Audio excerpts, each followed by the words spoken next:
Nunnukha, lai. Se olisi perjantai kansaa. Kohta avataan. Mulla on semmonen ihmeellinen päivä, kun mikään ei ole hajonnut tänään vielä.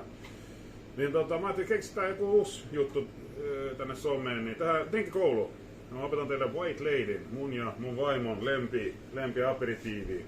Aivan loistava vuodesta 1919. 1922 tuli tää reseptiikka sitten. Harry McElhone muokkasi sitä itse.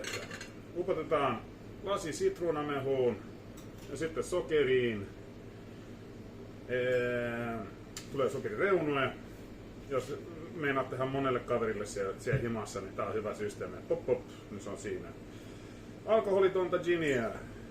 Alkoholitonta triple seckia, eli appelsiinilikööriä. Normi sitruunamehua, vähän enemmän kuin pari senttiä. Mä tykkään kirpeistä. Sitten vähemmän, jos haluatte niin makeampaa. Modernin reseptiikan mukaan, siis tämän päivän reseptiikan mukaan, niin kananmunan valkuaista mukaan siihen. Niin.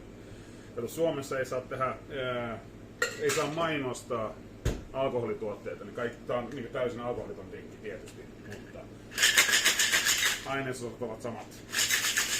Hoppa, shit, irtos. Motsattu. Premature.